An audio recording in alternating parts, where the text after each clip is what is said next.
Vocês estão vendo aqui essa belíssima imagem. Aliás, mais zen não podia ser. O Tarcísio identificou imediatamente quando viu uma vaca indo para o brejo. Um boi indo para o brejo. Nada poderia ser mais zen do que isso. Tudo faz parte da realidade, inclusive uma vaca indo para o brejo.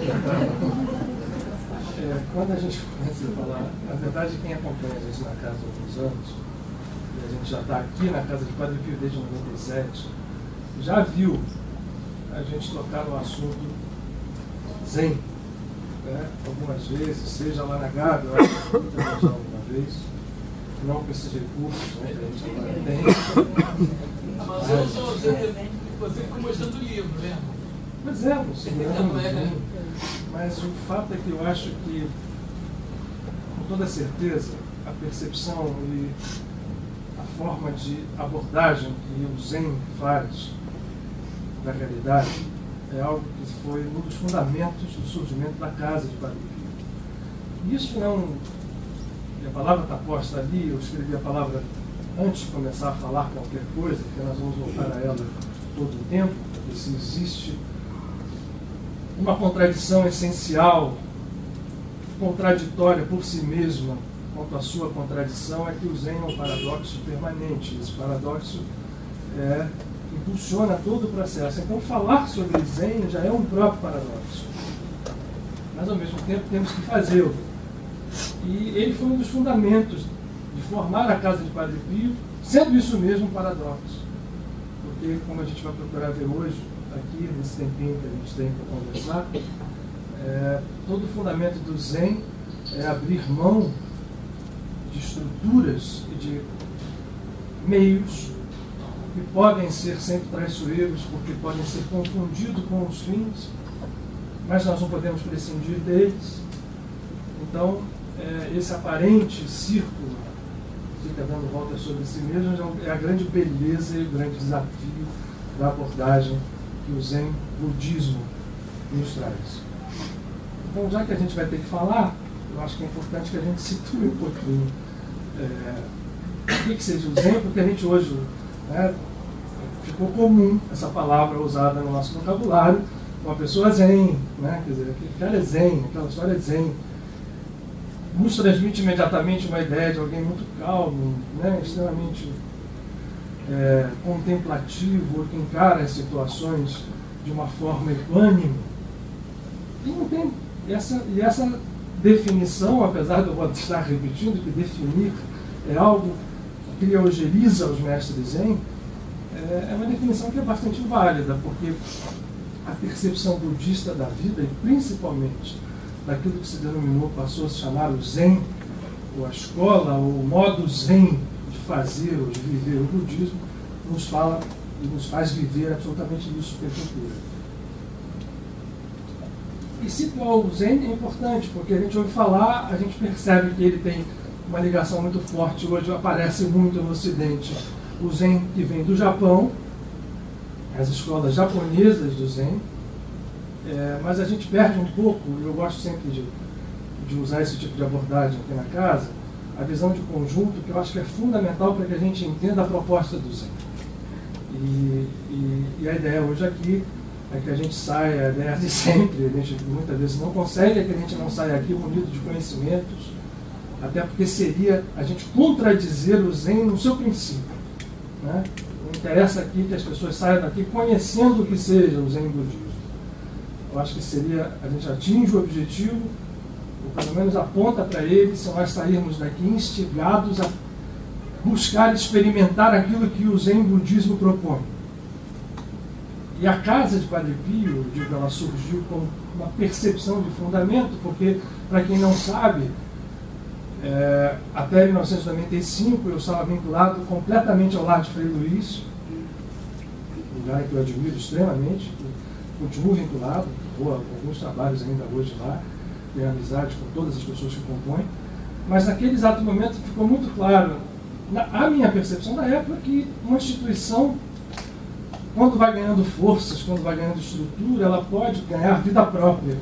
E essa vida própria, ela fica muito delicada e às vezes fica essa delicadeza, né, no sentido que a gente está entendendo qual que eu estou usando, às vezes vai tomando um vulto e um rumo que não é aquele que mais nos auxilia no caminho espiritual. Aí eu fiz um movimento e por 2 anos a gente não fez nada. E quando começou a reunião de pessoas que veio dar origem à casa de Padre Pio, quem está com a gente lá desde o início lembra da gente falar muito sobre o cuidado com os processos que levam às estruturas, porque eles só podem ser entendidos quando se compreende a sua natureza. E a sua natureza está oculta muitas vezes em sutilezas, e a gente, o Zen Budismo nos ajuda a perceber ou a estar atento e trabalhar sobre essas sutilezas. Mas como é paradoxo, vocês vão ver que eu vou estar em paradoxo o tempo inteiro. Eu vou falar coisas contraditórias aqui para vocês. Bem-vindos ao mundo Zen. Ele surge, o Zen Budismo, como a gente fala, ele tem uma origem no budismo e conta a tradição, ele tem origem no momento em que o Buda já iluminado e já se anunciando e agindo como Buda, depois dos seus primeiros sermões, já tendo a sangha formada com discípulos, ele caminhava pela Índia, reunindo pessoas, falando, propondo um modo de viver. Um belo dia ele estava reunido no bosque de Gaya e havia ali mais de 12 mil pessoas, todas aguardando intensamente que ele chegasse lá e falasse. E aí o Buda chegou, se posicionou junto dos seus discípulos e permaneceu de uma forma instigante, em silêncio, por muito tempo. Isso começou a provocar reações, né? As pessoas tinham ido ali para ouvi-lo falar. E ele, em silêncio, permanecia. E o tempo foi passando. Quando começou a se agitar a multidão, o Buda puxa uma flor de cerejeira recém-florescida, que estava de posse dele, e aponta para aquelas atônitas 12 mil pessoas. E todas as reações do mundo, né? Perguntas, conversas, né? Comentários. E conta a tradição que um dos seus discípulos mais próximos, chamado Mahakasyapa, sorriu. E quando ele sorri para o Buda o chama, entrega a flor a ele e diz assim: a você eu passarei a tradição mais profunda. E aí conta a história do Zen Budismo, que nasce a percepção dentro do budismo da escola Zen, que fica vinculada a uma escola. O budismo basicamente, porque tem 500 mil divisões, né, como tudo na vida, as duas grandes escolas, Hinayana e Mahayana, é mais vinculada à escola Mahayana. E, para quem não lembra, para quem não sabe, é muito interessante que a gente assinale que o budismo, no seu primeiro, ele começa no século terceiro, quarto antes da Era Comum, e ele vai se estender entre o ano 300 e pouco antes de Cristo, na Era Comum, e até o ano 700, ele tem ele toma a Índia por completo. O budismo é uma grande revolução na percepção védica, uma simplificação, uma libertação das classes sacerdotais, que naquele momento na Índia estavam dominando intensamente a vida religiosa, né? Você estava prisioneiro dos brahmanes e todas as obrigações que se devia fazer para os deuses, ou seja, a fragmentação, que era o contrário de tudo aquilo que a percepção védica propunha e propõe, perceber a unidade da vida acima de tudo, né? Em tudo, aquilo estava fragmentado. Chega Buda, tem um sucesso enorme, e o budismo tomou, inclusive, todo o tecido social de grande parte da Índia. É nessa época, no ano 400, depois da Era Comum, que surge um grande imperador que até hoje dá o nome a uma instituição, Ashoka, que era de formação budista e faz uma revolução social e religiosa no seu caminho. É tido como um dos grandes homens que passou, que conseguiu trazer a percepção espiritual para dentro da malha social. coisa que a gente hoje vê como é, né, complicado devido às coisas que são expressões do nosso ego. E o budismo tinha, então, uma grande expansão. Então, no século VI, ele vai se irradiar, e por isso depois ele vai desaparecer da Índia, quase que por completo. Ele vai se fixar no Tibete, no Nepal. A Índia retoma a tradição védica, mas já diferente daquela época. Quer dizer, o Buda foi importante até mesmo para onde o budismo não ficou. E ele vai para a China, ele vai seguir por toda a Ásia Oriental. Ele chega à China, e depois da China vai ao Japão, mas é na China, é importante ele, que surge o Zen, com um mestre indiano chamado Bodhidharma. No século VI vai da Índia para a China e começa a trazer os ensinamentos daquilo que a gente conhece hoje como Zen budismo. De que forma? Chegando lá e mostrando, fazendo viver, porque o Zen fala, não há fala. Eu vou apontar aquilo ali toda hora. Mas tem que falar. Dizer que não há fala. E ele aponta para a realidade até que a gente entenda que não há fala, para depois voltar à fala. Entenda e viva. E aí, ele vai, conhece o imperador e conta essa história, que ele chegou ao imperador Wu, da dinastia amarela, que era, o budismo já havia chegado antes dele, né? Estamos falando do século VI da Era Comum. Ele chega, ele tinha se convertido ao budismo, aí ele chega para Bodhidharma e fala assim: veja o meu império, olha que beleza, olha o que eu fiz, construí templos budistas, converti pessoas, criei monastérios, fiz estruturas, a grande população do meu reino está convertida, homens, mulheres, monges, vida comum, templos belíssimos. O que é? Me diga os méritos que eu tenho com isso. Aí Bodhidharma chega para ele e fala assim: nenhum. Mas como nenhum? Não tem mérito. Que mérito? Não tem nenhum mérito. Mas então, o que serve isso? Imperador, o ato que tem valor é aquele ato que surge do coração. De outra forma, qualquer dos outros atos, por maiores que eles sejam, se não vem de lá, não vale nada. Então eu já vou lhe dizendo que não tem nenhum. Uma das coisas do Zen também na linguagem dos jovens de hoje, é o chamado papo reto, mas de verdade mesmo. Né? E aí ele dizia: enquanto nós estivermos presos na ilusão, nós vamos estar preocupados com méritos como instrumento de salvação. Enquanto houver a ilusão do mérito, você está longe, absolutamente longe, da iluminação verdadeira. E o Zen se estabelece na Índia, e ele é extremamente irrigado por uma escola contemporânea quase do budismo, que já estava estabelecida.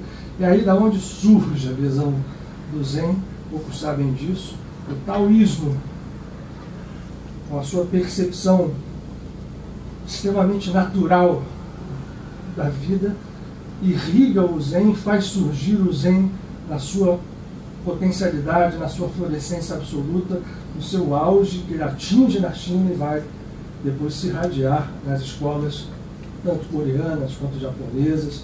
E hoje a gente conhece o Zen, vem daí. Eu não sei se isso era uma informação interessante para vocês. A gente tentou simplificar, mas essa é a origem do Zen. E o taoísmo é muito importante. Por quê? Vamos falar um pouquinho de que percepção o Zen... Olha só que ousadia. O Zen tem da realidade. O que é para o Zen o conhecimento? O budismo, a escola védica, de onde ele vem, entendem que a realidade é tudo. E a realidade está em tudo, e todas as coisas são o real, estão na realidade. Aonde o Zen vai mais profundamente? Essa escola Mahayana, budista, estuda isso, mas ainda institucionaliza esse conhecimento. Ou seja, existem as coisas que fazem parte da realidade, mas existem as coisas e a realidade. Para o Zen, não existe essa sutileza implícita que é a dualidade, enfim, entre coisas e realidade a serem uma só.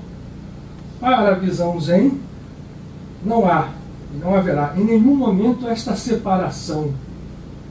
Eu não terei que fazer as coisas se integrarem à realidade por fazerem parte dela.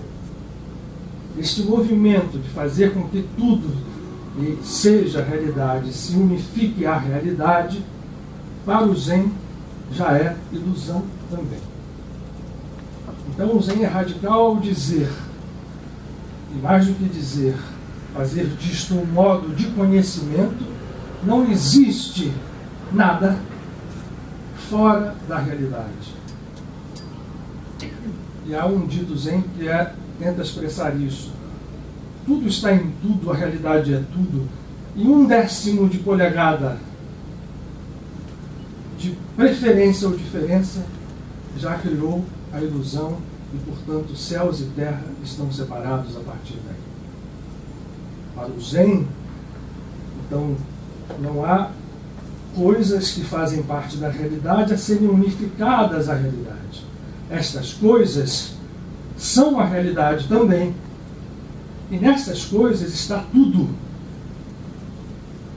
Inclusive as coisas que nós achamos que não são boas, as coisas que nós achamos que são materiais, as coisas que nós achamos que são mundanas. Por isso o Zen traz um desafio muito grande de perceber a realidade como algo uno e verdadeiramente uno, porque não há outra percepção, porque qualquer outra percepção, ainda que num nível espiritual extremamente alto e sutil, se percebe que há uma realidade e há coisas que são irreais. Agora eu vou usar essa palavra, vocês saem em ilusão. Existem disciplinas que dizem, olha, isto aqui é o real, isto é o irreal. Para o Zen, isto é uma bobagem absoluta.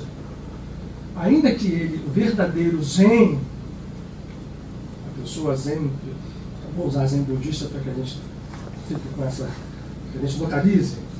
Para quem tem a percepção Zen, ainda assim ele respeita, ele não vai de encontro àquele que acha isso, que a ilusão é irreal.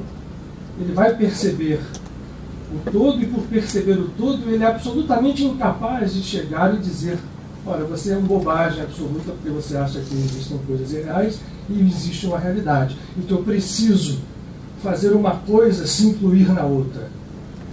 Para o verdadeiro iluminado Zen, não existe o irreal. Bom, ok. E aí, mas como é que se chega a isso? Como é que se aponta a isso? A escola do Zen, portanto, não tem instruções, nem instrumentos, nem ditados, nem livros filosóficos. Principalmente a escola original chinesa, que tem esta irrigação do taoísmo, ela vai trazer uma vivência absolutamente natural. O Zen é o apontar direto à realidade, sem passar por nenhum meio. Paradoxalmente, nós não podemos fazer isto no momento em que nós estamos. Nós temos que passar por meio. E aí, o fato de ter que apontar sem passar por meio, passando por meios, cria toda a áurea atmosfera em torno dos mestres. Que são conhecidos, por exemplo, pelos seus ditos, que são chamados koans, que são ditos, muitas vezes, absolutamente nonsense, para que eles possam combater, como eles dizem, o engano presente na palavra mal compreendida.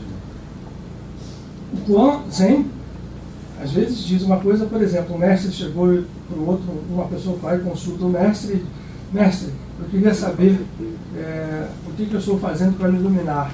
E o mestre diz assim, a vaca surgiu no céu e um relâmpago cortou o espaço, queimando a grama. Eu queria uma explicação, mestre. Aí o mestre responde uma outra coisa completamente nonsense. E por que isso? Para forçar a nossa mente, que está presa a um processo ilusório, a buscar o que se chama, sem definir, de mente original. E mais, a mente original jamais esteve separada de nós. Porque tudo que há em percepção de separação criando o que nós podemos chamar de irrealidade. Isso sim é irreal, isso sim é ilusão. Nós nunca estivemos separados da mente original, nós sempre fizemos ao contrário, esta separação por conta própria, mas mesmo esta separação, mesmo esta ilusão, fazem parte também da mente original. Aí onde está a definição do Zen, eu queria, antes de a gente começar a falar dos 10 passos, vejam como é sutil, porque no primeiro momento, ok, eu estou em ilusão, então eu preciso me livrar desta ilusão para voltar à realidade. Para o Zen, esta ilusão em que eu estou faz parte também da realidade. E a gente precisa, ao compreendermos esse processo, a iluminação atinge um estado em que aí nós podemos dizer que vivemos em plenitude. O Satori é uma palavra japonesa usada para se definir esse estado onde o vazio, o grande vazio do budismo, que é mal compreendido, porque esse grande vazio, né, aliás, como a gente aqui na casa faz as comparações, esse vazio é aquele nada da Kabbalah, é o Ein, e o nada infinito, mas este vazio, onde tudo está, é a busca onde nós devemos mergulhar. E no momento em que eu percebo isto, eu estou em Satori, uma palavra japonesa. Mas, para o nosso desconforto, e que bom, há um dito Zen que diz: Satori é Sansara. Sansara é Satori. Eu acho que vocês sabem que Sansara ou Sansara é uma definição, essa palavra não é japonesa, é sânscrita, mas foi incorporada dentro da visão zen budista, mesmo na japonesa, em que o Sansara das vidas, da roda, que a gente se prende ao karma, toda essa loucura que a gente vive, toda essa ilusão, ela não está separada do Satori, não poderia estar nunca. Se há uma realidade a ser apontada, eu não posso excluir nada dela. O que eu tenho que fazer é saber como lido com ela. E ao saber como lidar com ela, eu atingo a iluminação. Ao atingir a iluminação, eu passo a ser a própria realidade. Portanto, executo ações vinculadas à realidade. Seja o vazio, a gente pode chamá-lo de tal, para onde a gente entenda, a gente pode chamá-lo do infinito, do Ein Sof. Não importa. A origem é onde não há palavras e de onde surgem todas as palavras, mas que quando surgem as palavras nós nos enfeitiçamos por elas e aí criamos essa ilusão esta que está, estou voltando a repetir, por isso a palavra paradoxo está escrita aqui, incluída nesta realidade, não está separada. Por isso o mestre Zen não combate nada, o mestre Zen não condena nada, ainda que ele discipline fortemente os seus discípulos. Mas o verdadeiro mestre Zen faz essa disciplina, imediatamente ele tem um processo de compreensão e de compaixão absoluta. Senão não é o mestre Zen verdadeiro, é um falso mestre Zen. Também, usar, como usar em todas as religiões. Por isso, o processo é muito sutil. E aí fica, nós hoje vamos falar sobre os 10 passos da caça ao touro, ou ao boi, né? O termo boi, a gente já tem uma definição para boi no brejo, né? Hoje parece que quando se ligou para cá, algumas pessoas sabem o que é hoje? A caça ao boi. Se fosse caça ao búfalo, talvez as pessoas respeitassem mais. Búfalo, boi. Ora, o Zen mostra, é brincadeira, mas ele mostra tudo isso. E quando ele, essa tradição longamente conhecida,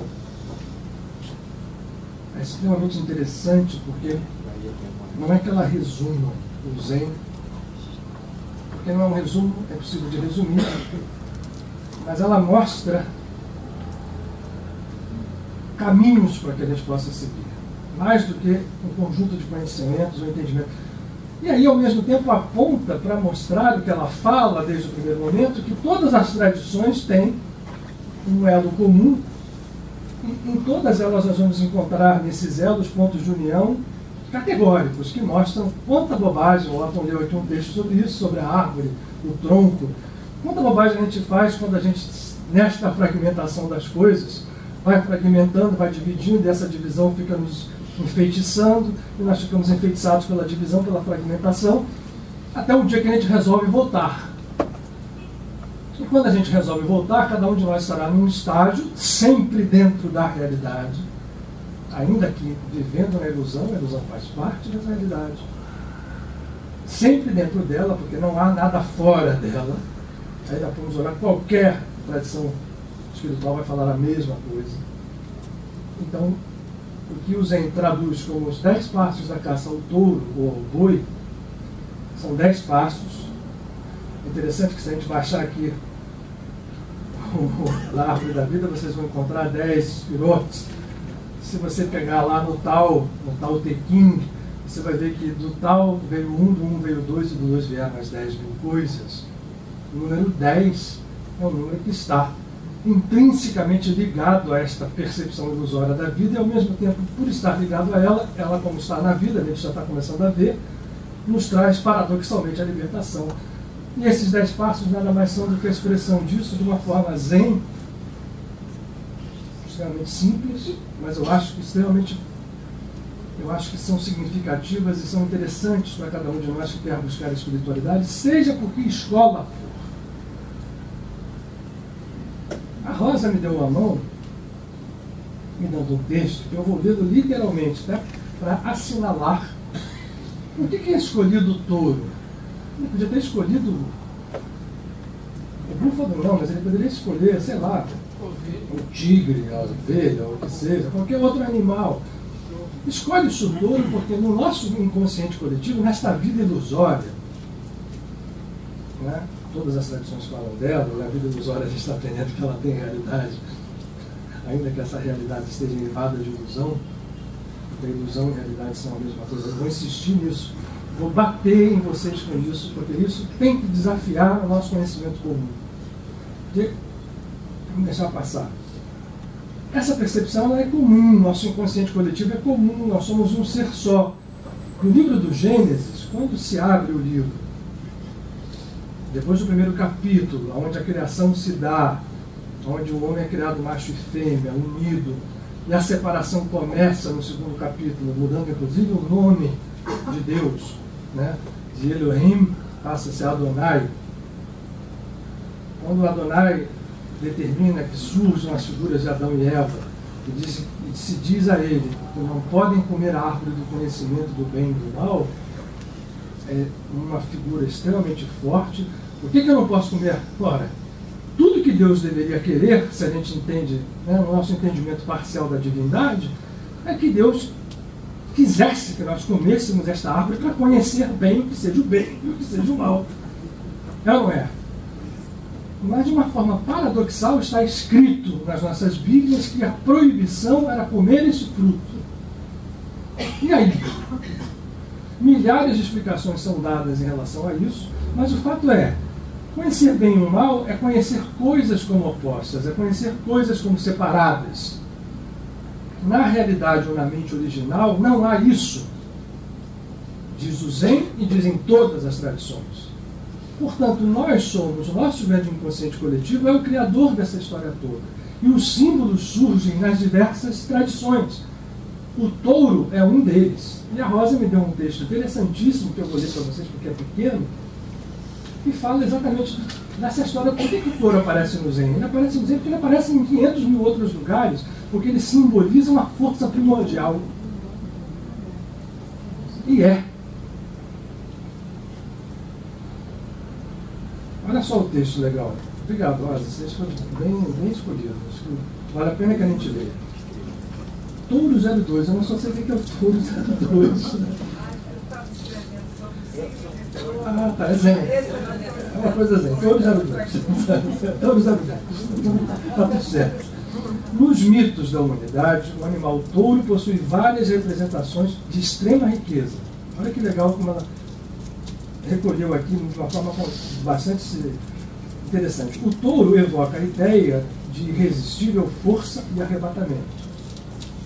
O macho impetuoso, assim como o terrível Minotauro, metade homem e metade touro, guardião do labirinto na ilha de Creta. É o feroz Rudra, do Rig Veda, cujo sêmen abundante fertiliza a terra. Isso se aplica à maioria dos touros celestes, notadamente ao Enlil babilônico, símbolo da força criadora. Era visto como um deus de virilidade fecunda, e o touro védico é também o suporte, isso aqui está em negrito, bem posto, o touro védico é também o suporte do mundo manifesto. Aquele que, do centro imóvel, põe a roda cósmica em movimento. Em algumas mitologias, algumas divindades lunares foram representadas sob a forma de um touro. No Egito, a divindade da lua era o touro das estrelas.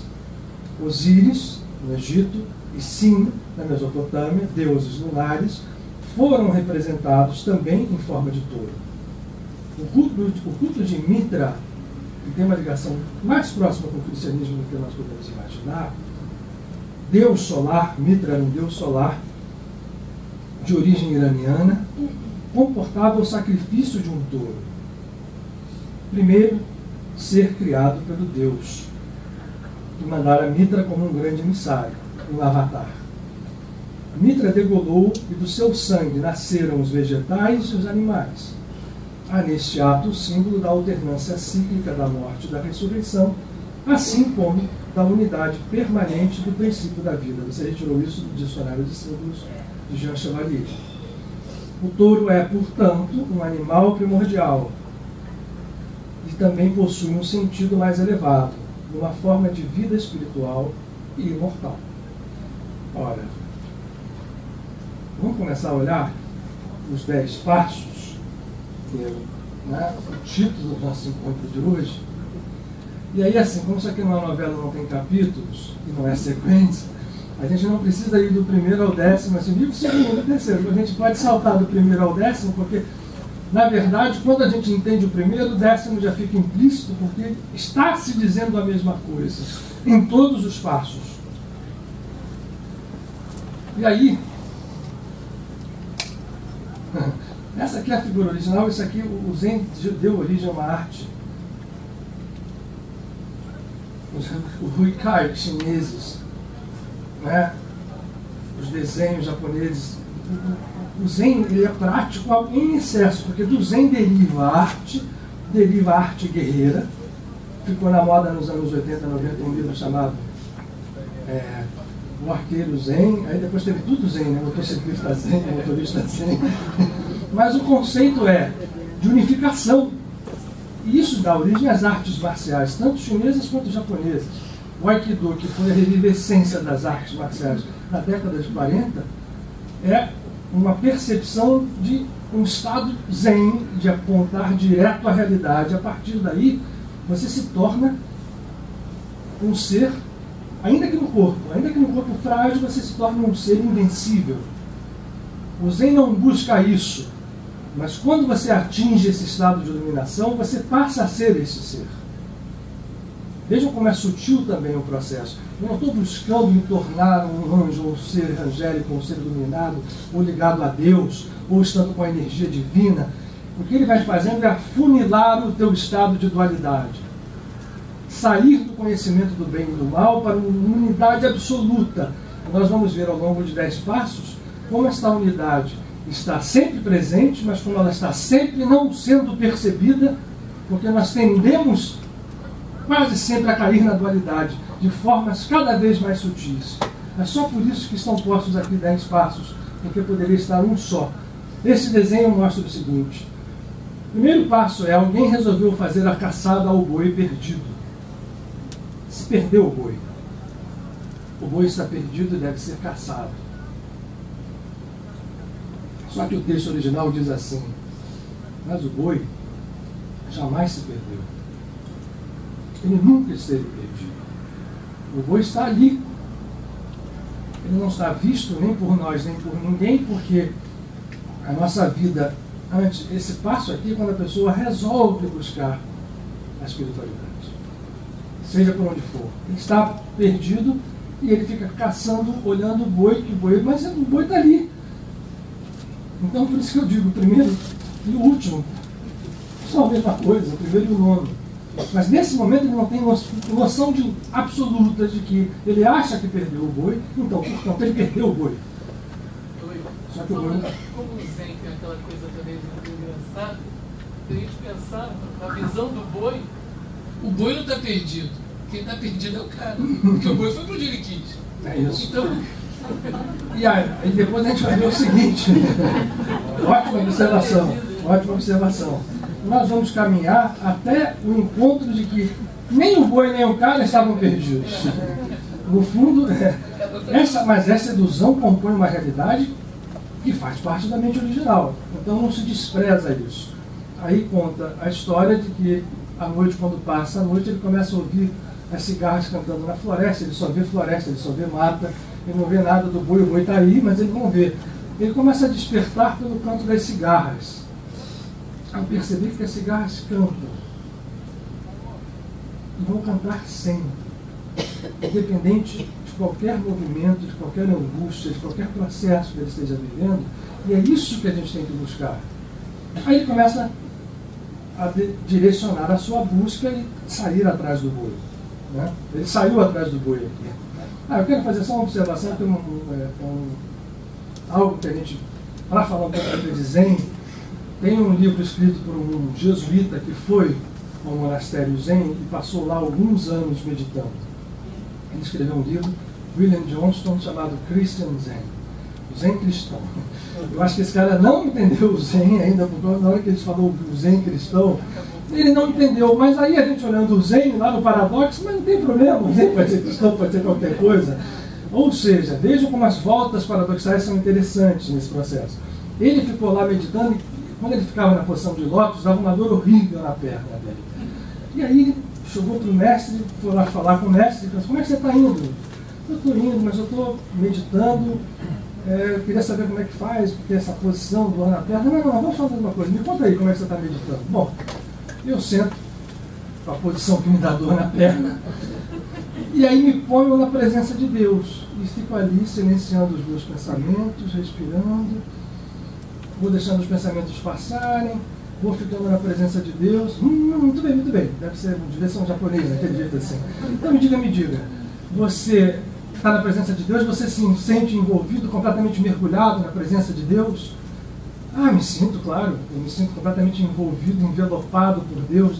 E Deus vai penetrando dentro de você. Vai. Muito bom. A perna dói. Ele fala assim: não dói, mas me diga, fala mais, diga uma coisa. Nesse momento, quando você olha, Deus te envelopou, você está no... O que você sente? Não, eu vou sentindo algo avançando. Sim, algo estranho, até que Deus desapareça, né? Aí ele tomou um choque, mas não. Isso não vai ficar por ali, não. Peraí, mestre, não é assim. Eu não estou sentindo até que Deus desapareça. A coisa vai crescendo, me envolvendo, até que Johnston desapareça. E o mestre diz assim: é isso mesmo, é a mesma coisa.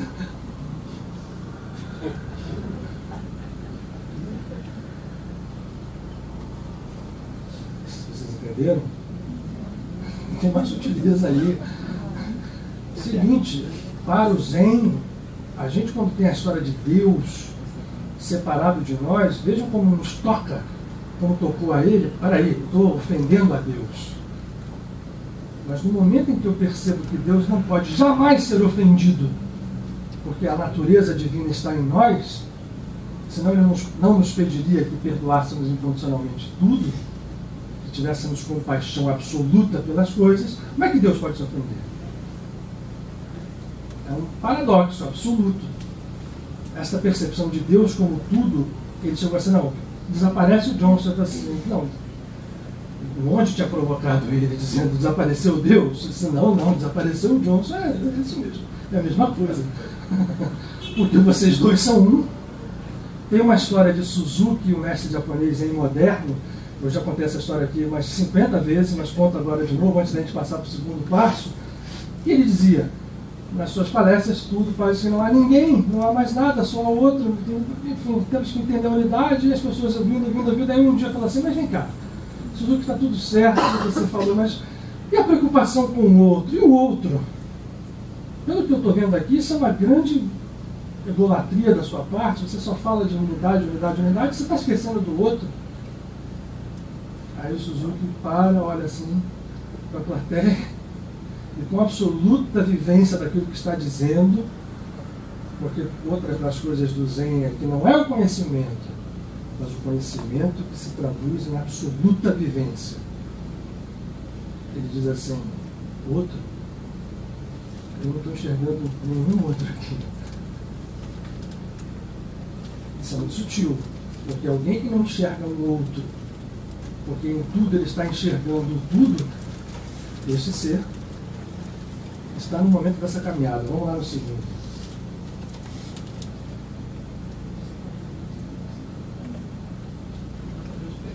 O segundo é o primeiro. Eu brinquei com o Michael, ele mostrou isso, mas é extremamente instigante, porque aqui, esse segundo diz, começam a aparecer as pegadas do boi. Vocês estão vendo pegada aqui? Não, né? Tem?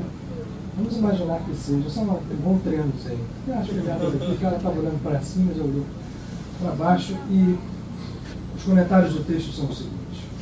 As pegadas do boi, quando aparecem, significa que no caminho da busca espiritual você já deu o primeiro passo em direção à iluminação. E as pegadas são desordenadas. Ele começa a rodar, ele percebeu que existem pegadas, então aquele boi perdido que não estava perdido passou a fazer a sua função de perdido, aparecendo as pegadas. E o que é isso? É a nossa busca espiritual através de tradições. Então a pegada. E aí lembrem bem, o Zen não combate isso. Ele está posicionando aqui o seguinte: se você escolheu nesse momento usar a tradição cristã, isto é uma sessão de pegadas. Se você resolveu usar a tradição budista, isto é, se for taoísta, se for cabalista ou judaica, se for islâmica, aqui estão as pegadas. E ele diz, ele começa a buscar as pegadas, mas o canto da floresta vai ficando mais forte. Ele já não ouve somente as cigarras, o roxinol também canta.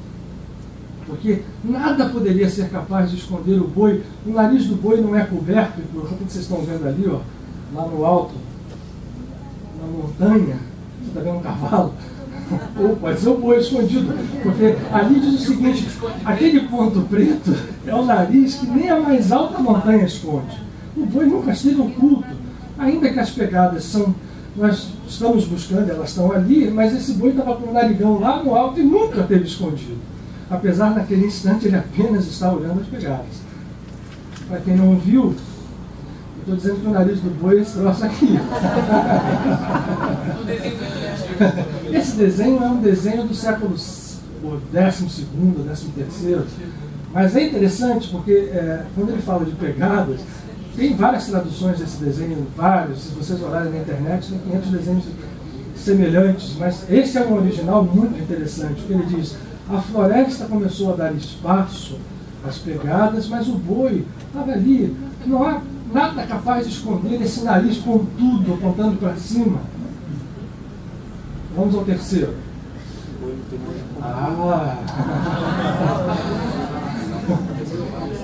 Ficamos felizes, né? Com a nossa visão ocidental, né?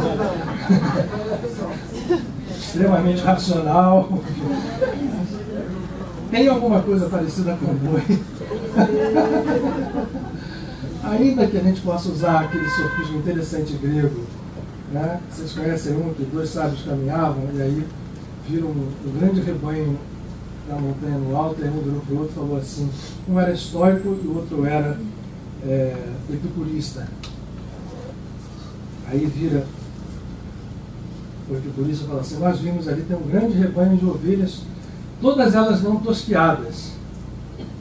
Aí o estoico fala assim, verdade, vindos desse lado. Não é? Então é assim, o que ele encontra aqui, aí segue a história. Vislumbrou o boi. Nesse momento, o nosso estágio de busca espiritual, a partir daquelas pegadas da tradição, percebe que existe por detrás daquilo esta força primordial nesse texto, tão bem colecionado pela Rosa. Que está onde? Na verdade, como eu disse a vocês, que isso aqui não é uma novela que tem capítulos que se seguem, pode parecer, mas não é. Isso aqui somos nós mesmos. Quando ele encontra isso aqui, ele está olhando para a sua própria natureza está representada por um animal extremamente poderoso que está presente em todas as tradições porque ele expressa a força da criação. E quando a gente busca a espiritualidade, por seja qual for o caminho de pegadas, quando eu vislumbro esse boi, eu vislumbrei esta força espiritual. Seja por um caminho meditativo, seja por um caminho que eu escolha de me mergulhar numa tradição religiosa, eu vou, se eu sigo isto de forma honesta comigo mesmo, se eu faço esta busca de uma forma perseverante, eu vou vislumbrar o boi. E aí se diz, na hora que você vislumbrou o boi, você percebe algo que você não tinha percebido antes, mas vai começar a deixar de percebê-lo quando o processo segue. Porque vislumbrar o boi, ele não é você está caçando um animal terceiro, eu vou começando a chegar perto da minha própria natureza. E aí diz, eu tenho um livro aqui, eu gostaria de ler o comentário que ele faz. Esse livro é muito interessante, eu recomendo para vocês, chamado Retorno à Origem, de Lex Henson. É um livro que, não sei nem se ele já tem, está esgotado esse livro, mas deve ter. Ele faz um comentário muito interessante para cada uma das coisas, e aqui no primeiro vislumbre do boi, ele diz: esse encontro com o boi não surge escutando os ensinamentos esotéricos, e sim por meio da experiência direta, isto é exemplo. O boi não é mais considerado como estando em algum lugar da floresta. Naquele momento, a gente passa para o outro. O quarto movimento. Finalmente está capturado o boi. A captura do boi. E aqui é onde se assinala, na tradição zen budista, que ela traduz a busca de todas as tradições, que esse é o momento mais eu diria, mais sutil da nossa caminhada espiritual. Na hora que eu faço isso, eu capturo o boi, eu estou trazendo para mim a minha própria energia sob a forma de algo extremamente separado de mim mesmo. Olha o paradoxo aí. Só que essa energia que eu estou buscando, estando separada, ela pode ser absolutamente agressiva, extremamente perigosa, e isso vai precisar, para se capturar, corda e chicote. O que nós estamos dizendo? Lá na criação original, e aí nos auxilia bastante a própria tradição judaico-cristã expressa no livro do Gênesis, quando houve a criação, tudo era criado perfeito, de repente houve uma fragmentação, só que essa fragmentação criou o mundo como ele é. O universo, os seus seres, tudo que nele se contém, e esse processo está dentro de nós, e esta energia, esta presença, esta realidade está lá. Só que, como nós deixamos que isso fosse conduzido como um touro selvagem, a se afastar de nós, a ponto de nós acreditarmos que tínhamos perdido isto ou desconhecêssemos. Lembre que o primeiro passo é querer buscar o boi. Antes do primeiro passo, o que havia? Os estados em que nós vivemos de completa ilusão, mergulhados, aquele estado que é chamado daqueles que dormem, que são levados pelas forças que paradoxalmente são criadas por nós, mas nós somos levados por elas como se fôssemos folha seca. De tal forma ela nos bate, porque eu disparei um processo, esse processo foi criando uma série de interações ao longo do tempo, do espaço, das dimensões diversas. Isto virou um ser completamente selvagem e que foi perdido, e a gente em algum momento nem sabe que tinha perdido. Tanto que a vida espiritual é, primeiro, vou buscar aquilo que está perdido. Quando eu encontrar e souber que nunca eu tinha perdido, é o ponto final, mas, no primeiro momento, eu estou buscando. E quando eu encontro, eu vou encontrar algo muito forte, porque isso aqui é a força divina. Só que ela estará de uma tal forma, quando ela desperta na iluminação dentro de nós, ela vem com toda a força. E por isso, recomenda a Suzen, aqui as disciplinas espirituais são importantes. Esse é o ponto em que você precisa de uma corda e de um chicote para controlar esse bicho. E desperta naquele momento com a sua força, que pode trazer, inclusive, coisas que a gente entende como más, né, na nossa visão dualista. Desequilíbrios, né, processos dolorosos, processos de doença. Mas isto tudo continua sendo a força da vida. Não pode estar separado da mente original, portanto não pode estar separado de Deus. Então eu tenho que encarar isso. O que é a corda e o que é o chicote? os estados de disciplina espiritual que são pedidos. Compaixão absoluta por tudo e por todos. Até onde vai funcionar quando a gente tem o Ho'oponopono, quando a gente tem as estruturas que são trazidas pelas religiões, de perdoa, não julgue, né? Faça o amor incondicional um instrumento de você olhar o mundo, entenda o outro como alguém que está dentro de você, ainda que ele seja alguém que te fira, né? As estruturas de perdão incondicional, de não julgamento, da compaixão na visão budista. Compaixão significa compartilhar o outro. A palavra compaixão é isso, né? Paixão vem de pathos, que é caminho em grego. Compathos, caminho em conjunto. Não é ter piedade, não é peninha. Compaixão é diferente, é algo que você mergulha na natureza do outro, perdoa, entende, ainda que aquele outro seja alguém extremamente contrário a você, extremamente te fira. A corda do chicote são, portanto, a compaixão absoluta, são a não violência, se abdica da violência num primeiro momento, ainda que depois você possa, em estados avançados de iluminação, até compreender e os processos violentos.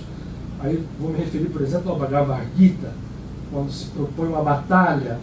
São processos que podem ser entendidos como participantes dessa economia da vida, tanto que o Zen tem também a arte da guerra Zen. O guerreiro, você vai se descolando, você vai se tornando, ao ser compassivo e ao ser não violento, eu vou me separando dos apegos. Todas, na verdade, todas as tradições vão nos levando a entender que o apego ele é uma ilusão terrível, porque ele faz, às vezes, de amor, ele faz, às vezes, de tenacidade, ele faz, às vezes, de muita coisa. Nenhuma dessas coisas necessariamente passa pelo apego, elas podem existir. Eu posso ser tenaz, eu posso ter um amor incondicional, mas para ser isto, eu sou assim pelo ego, eu sou assim pela estrutura egóica. Só que o Zen não diz destrua o ego, ele inclui. Porque ele diz, mesmo quando eu estou em ilusão, eu estou dentro de uma realidade. E esta realidade precisa ser incluída. Isto eu estou fazendo aqui. Quando eu caço e com a corda do chicote, eu tenho absoluta compaixão, absoluta não violência e honestidade comigo mesmo. Incondicional. O que é honestidade consigo mesmo? É a lei que Jesus traduziu na lei áurea: não faz ao outro aquilo que você não quer que seja feito a você, e faça ao outro aquilo que você admite que seja feito a você. Se eu faço, eu não posso ter a parábola daquele devedor que chega para o Senhor e pede, está lá no Evangelho de Lucas, devia 300 talentos, e aí chegou pedindo perdão no pé do Senhor, me desfaz isso, por favor. O Senhor perdoou. Aí ele sai, encontra um cara que ele tinha emprestado 10 talentos, agarra na mesma hora o cara pelo pescoço e diz, você, seu safado, vai me pagar. Ele tinha recebido o perdão ali atrás. E aí as pessoas viram, foram lá, contaram, chama o cara. Olha aqui, eu te perdoei 300, você agora não consegue perdoar 10? Para a prisão. O que é a prisão? Causa e efeito. Só que a gente não faz mesmo. A gente, se você olhar, essa honestidade conosco mesmo é isso. Eu faço uma coisa, eu fiz, eu admito que ela seja feita comigo sem piar. Então eu não faço. Isso é honestidade. Não é fazer o bem ou o mal. Esse é um conceito extremamente sutil. Porque ele traduz algo além daquilo que a gente mais ou menos tem dentro dos nossos conceitos éticos. Porque se eu me arrisco a fazer, eu preciso entender que na hora que vier para o meu lado, eu não posso piar. Nem posso fazer e logo depois, como esse cara da parábola, pegar o outro pelo pescoço e cobrar. Isso dá toda hora, né? A gente faz isso toda hora na nossa vida. Não é comigo não, mas eu faço. Né?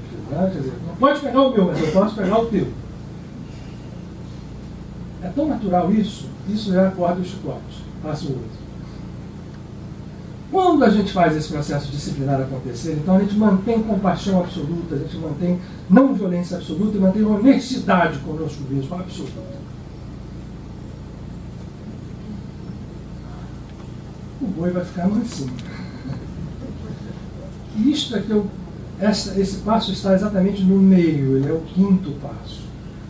E o quinto passo, quando eu passo isso, ele diz o seguinte: vem cá, eu vou desamarrar o boi, porque esta força é força divina, e ela agora vai passar.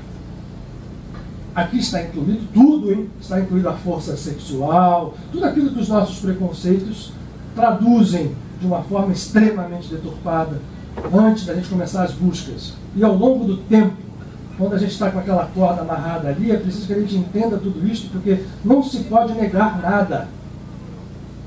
E esse boi, quando ele passa a acompanhar docemente, passa a existir uma grande amizade entre nós e o boi. Ele passa a ser um companheiro. Ele passa a acompanhar docemente aquele que o guia. E esse que o guia somos nós, já um ser que já está num estado de iluminação extremamente avançando, mas ainda que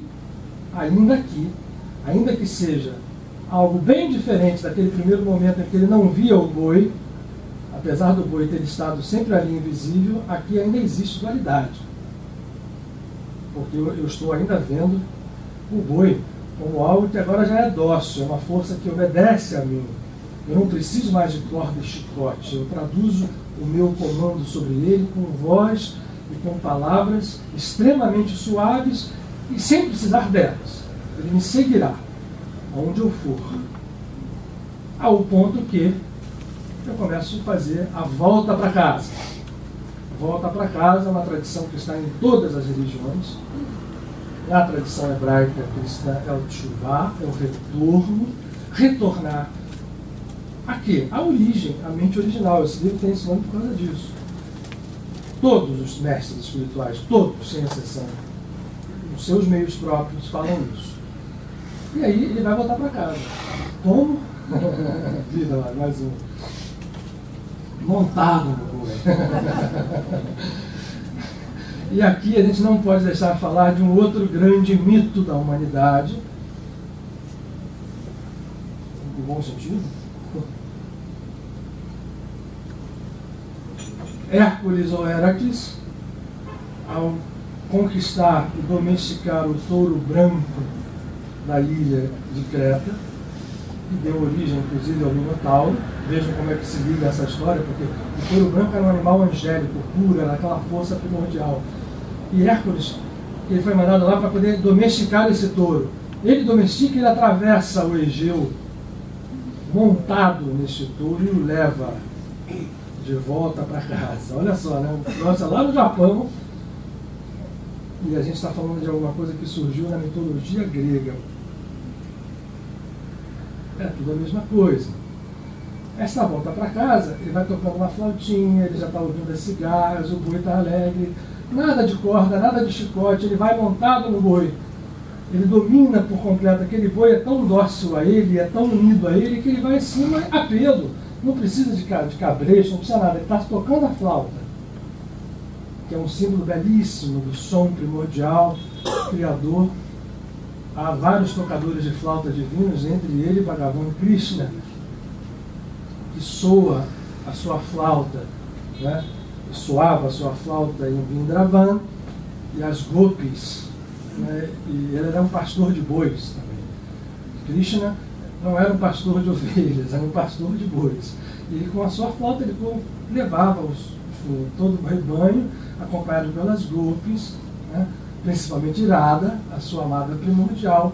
Mas aqui ele vai tranquilo, ele não tem que estar olhando para trás, o boi está indo para frente. Então significa o seguinte: no Zen, o processo de desconexão seja com as palavras, seja com os ensinamentos, seja com as tradições, ele é fundamental para que a gente aponte para a realidade de uma forma radical, até que se dissolva tudo na unidade, desapareçam todas as dualidades. Aqui ainda reside um estado, por mais belo, esse é o sexto passo, aqui há uma dualidade, sutil, mas há. Ele, amigo, feliz, carregado, mas por um boi, não no outro.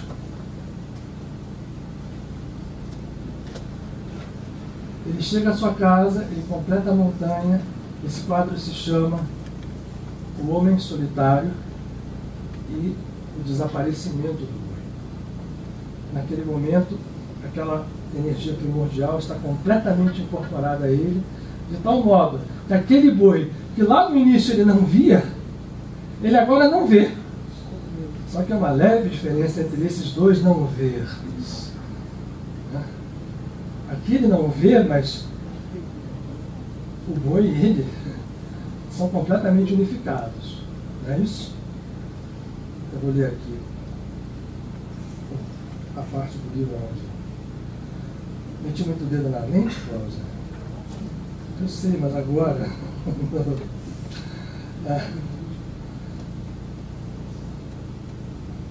Aqui ele diz no 6º que a gente passou que o boi torna-se um companheiro livre, não um instrumento para arar o campo da iluminação. É interessante esse comentário. No 7º ele diz, desculpa, esse aí é o 7º, né? O boi esquecido e o solitário. O anterior, quando o boi vai para casa, o sábio começa a irradiar a iluminação. Aqui naquela hora da flautinha, ele já é um sábio iluminado e ele está irradiando a iluminação para as pessoas. Nesse 7º passo, onde o eu solitário, o sábio finalmente considera a si mesmo como a expansão total da verdadeira natureza. Todos os conceitos e todas as práticas espirituais, isso que eu quis dizer para vocês, são agora indúteis. Vejam o radicalismo do Zen. Existe um dito Zen que é o seguinte: você está em iluminação, encontrou o Buda pela estrada, mate-o! Para que Buda? Buda e você são a mesma coisa na realidade original. Isso choca, gente. Eu vi a cara de vocês agora. Matar o Buda? Por quê? Não. É porque não pode haver a diferença entre o Buda e eu. Se eu encontrei o Buda na estrada, esse Buda está errado, porque ainda eu não cheguei à iluminação verdadeira. Eu ainda não incorporei essa natureza. Então, portanto, eu preciso fazê-la desaparecer.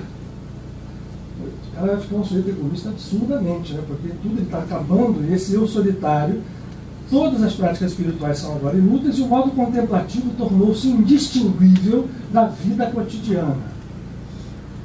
Na visão, por exemplo, de Paramahansa Yogananda, esse estado se chama estado de Nirvikalpa Samadhi, que é o ser que está iluminado, mas ele não está lá iluminado vestido dentro de alguma coisa, né? Um santuário, que todo mundo vai beijar o pé dele. Ele está iluminado já dentro da vida cotidiana. Jesus colocou isso muito importante, de forma muito clara, quando ele diz: esteja no mundo, não seja do mundo. Então, esse sábio aqui, ele já está dentro da casa, voltou para casa trazido pelo boi, e o boi se conectou com ele. O próximo. A gente está acabando. Esse quadro se chama, aquele era o boi esquecido e o eu solitário. Esse se chama o boi e o eu esquecidos. Esse passo, este círculo é uma característica do círculo Zen, 2 círculos concêntricos, está expresso aqui, que chama o conceito do vazio. Mas dentro desse vazio aqui, tem tudo. Não tem nada, né? Mas tem tudo. O boi e o eu se transformam, pois, numa só coisa. E não é mais o eu solitário e o boi esquecido. É o eu esquecido e o boi esquecido. Ele se torna o vazio, ele se torna a mente original. E por se tornar a mente original, ele ganha todas as potencialidades e pode expressar todas essas potencialidades numa dinâmica que nós vamos descobrir já, que é simples expressá-las na sua vida. E como ser iluminado, expressa na sua vida e na vida dos outros. Ele já estava fazendo isso ali quando ele estava montado no boi com a flautinha. Aqui ele já avança mais ainda, porque naquele processo em que o eu cede espaço, porque as dualidades vão se afunilando. A dualidade, enquanto eu entendo que existe uma coisa e existe uma realidade, existe algo que tem que incorporar esta coisa à realidade. Mesmo que num nível muito sutil, num nível espiritual, esta dualidade ainda está presente. Quando há fusão completa, em que não há mais estado de fragmentação, é aquilo que o Suzuki diz: onde tem um outro aqui? Cadê o outro? existe um poema zen que fala, são dois, não vou saber dizer exatamente para vocês, mas nesse momento ele diz: você não atinge a iluminação enquanto você não sentir que os mares correm pelas suas veias. Você está vestido com os céus. O seu olhar reflete a luz da lua até que o sol venha e tome conta. E você não será em nenhum momento iluminado enquanto você não estiver plenamente consciente de que só há você. E o universo é você. Mas como o universo tem todos e tudo, todos e você estão iluminados. Na visão do iluminado, ele não enxerga o outro como alguém que não está iluminado ainda. O verdadeiro iluminado, quando chega nesse estado, lá naquele estado do eu solitário e o boi esquecido, ainda existe um risco dele dizer assim: bom, eu estou numa boa, já fiquei uma pessoa normal, estou um sábio, nirvikalpa samadhi, mas aquele cara dali está menor do que eu. Esse sujeito ainda está num momento de iluminação não total. Quando ele está completamente iluminado, está tudo incorporado nele. O pior dos seres. O Orton leu aquela história do Rumi. Uma cobra venenosa está aqui. Isso é um desafio muito grande para a nossa percepção normal de vida, onde a gente contempla as coisas como boas e más. São um determinado nível, porque o Zen não nega a realidade de nada. O que o Zen faz é fazer com que essa realidade se incorpore dentro da iluminação, e aí o ser que vive nesse estado é um ator desta força primordial, ainda que ele permaneça em silêncio, ainda que ele não diga palavra nenhuma, porque as palavras são traiçoeiras, elas precisam ser usadas, mas se elas forem usadas como conhecimento, eu vou colecionar palavras, diz o mestre. E colecionar palavras significa colecionar montanhas mais pesadas do que a lua. E o que servem essas palavras se não fazem parte de um estado que nos leva aqui? Vão servir para nada, só para o nosso deleite intelectual. Eu sei isso, eu sei daquilo, eu faço assim, eu sei assado, eu sou isso, eu sou aquilo. Aqui não tem mais isso. Quando então ele entra nesse estado, o outro poema eu tinha falado em dois, o outro é mais simples. A gente vai chegar agora no último passo. Ele diz assim: eu ando de pés descalços ainda que eu esteja montado no boi. Eu ando de mãos vazias ainda que eu carregue na minha mão um recipiente para recolher a bondade das pessoas. E assim eu paro à frente de uma ponte no rio e eu percebo que o rio para de correr e a ponte flui.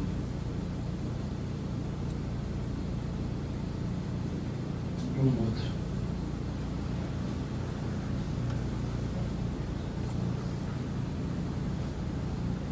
Cadê o homem? Cadê o boi? Mas aqui está o mundo de novo, a floresta. Só que nesse momento aqui, no nono passo, o boi não está mais perdido, tampouco o homem está aparecendo, porque ele percebeu, aí sim, aquela história de tudo está em tudo. Ele foi a mente original, e quando ele está na mente original, ele passa, a partir dessa mente original, a ser um criador da vida em plenitude.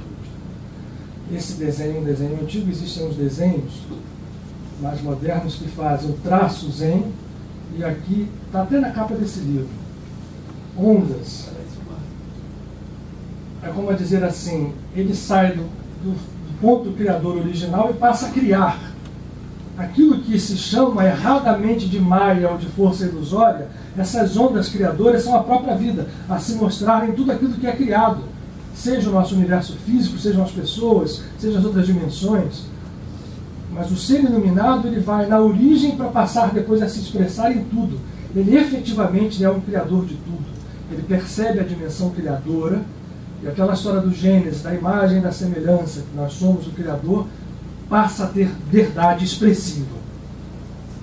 Aquele que vai naquela origem vazia, e do vazio ele entende que toda a criação está dentro do vazio e se expressa através dela, através dele, e nasce nele, e volta a ele. Esse é um ser. Vejam os graus de iluminação que nós estamos falando. Por isso são os 10 passos.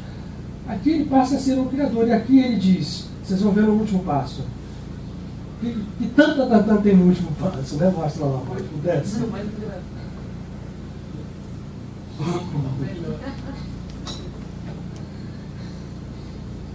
Parece que voltou em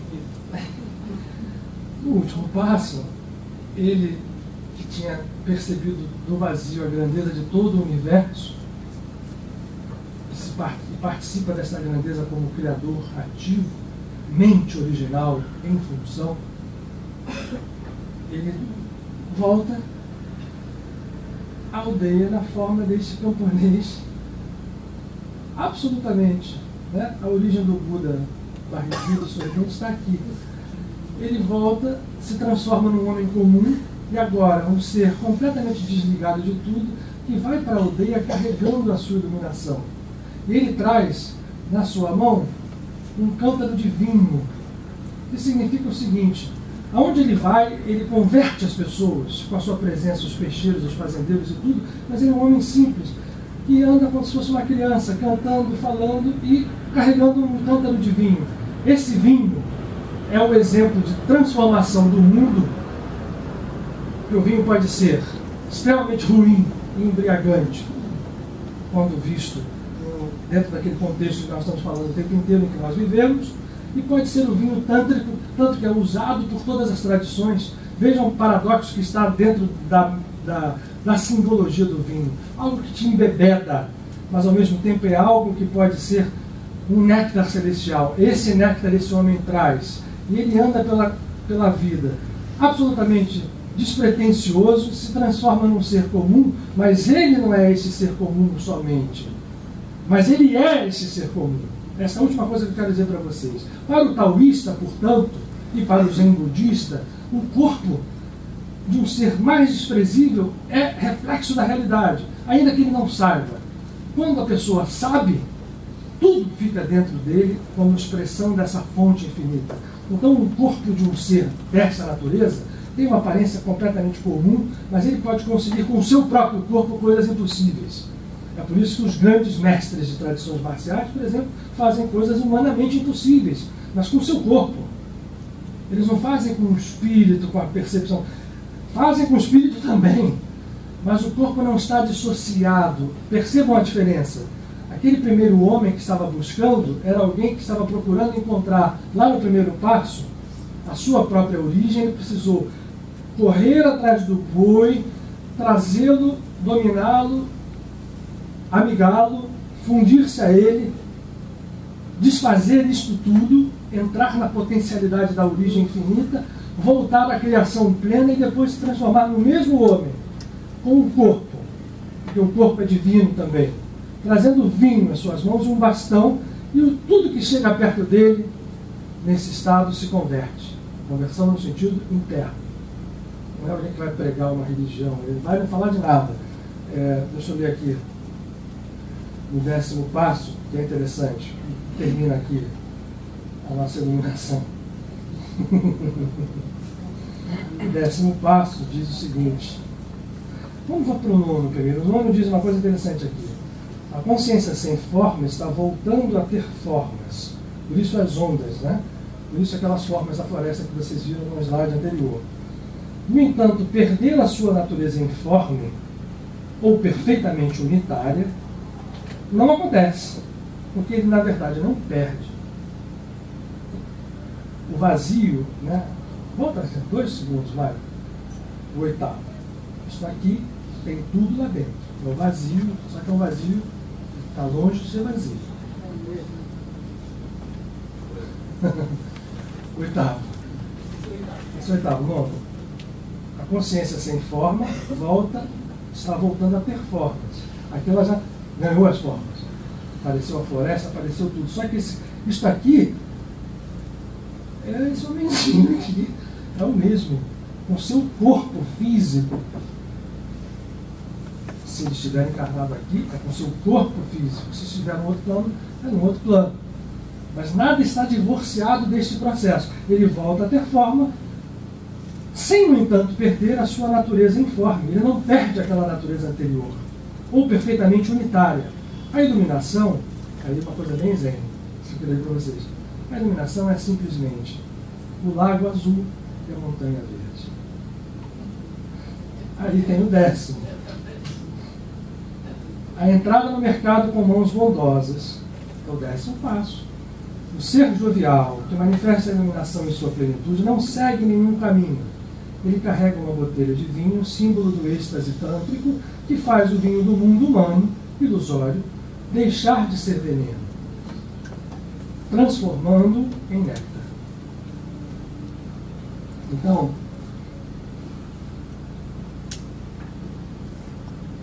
caminho zen é algo extremamente, eu acho. Todos nós, por mais que a gente siga qualquer tradição, não deveríamos abandonar esta percepção que o Zen nos dá, de sair da ilusão, porque é muito fácil a gente correr e cair nisso, né? De que alguma coisa possa ser um fim em si mesmo. Nada é fim em si mesmo. E as forças divinas estão em nós e em tudo, se apresentando de todas, literalmente todas as formas. O que nos cabe é santificá-las, ainda que para o próprio Zen o conceito de santo seja um conceito muito mais profundo. Ele é combatido, porque o verdadeiro mestre não se propõe como um santo. Ele aparece exatamente assim, com o corpo, não tem nada de bonito, um barrigão, né? Tem lá uma coisa de vinho, pobre, alegre, jovial, mas ainda assim, onde ele passa, ele vai carregando com ele aqueles outros todos que estavam dentro dele quando apenas aquele círculo aparecia. A unidade dele com tudo e o desapego dele a tudo é a grande expressão da iluminação. Então ele é incapaz de odiar, ele só pode amar, ele é capaz de curar. Aqui eles dizem no texto, né, a última coisa que eu disse, e ele, sem usar nenhum poder egóico, faz com que as árvores floresçam à sua passagem, as doenças sejam curadas à sua passagem. Porque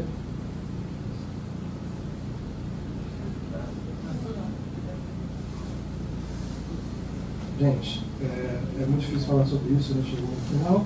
Aí eu ia pedir que o Maurício fizesse para a gente terminar uma música, que é o nosso término de hoje.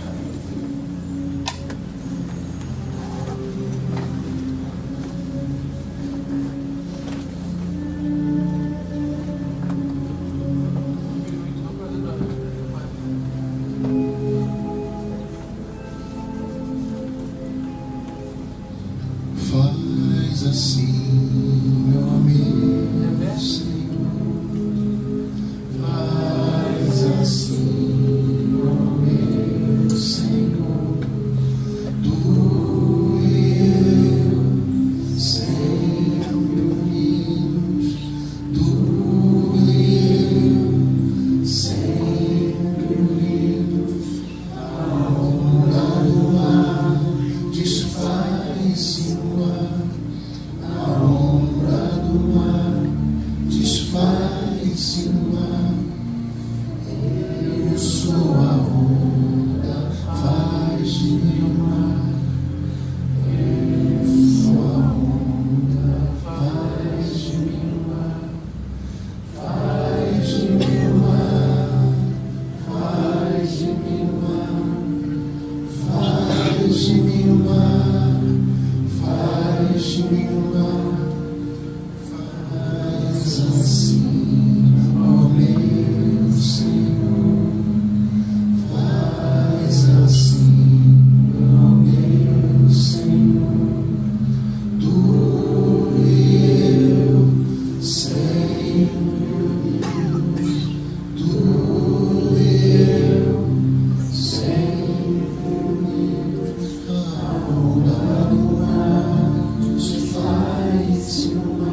Sou o oceano azul do céu, sou a pequena gota do céu, silencioso azul. Eu sou o céu, mãe, eu sou o céu. Eu sou o céu, mãe, eu sou o céu. Sou o oceano azul do céu, sou a pequena gota do céu, silencioso azul.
Obrigado a todos, que nós tenhamos uma bela semana.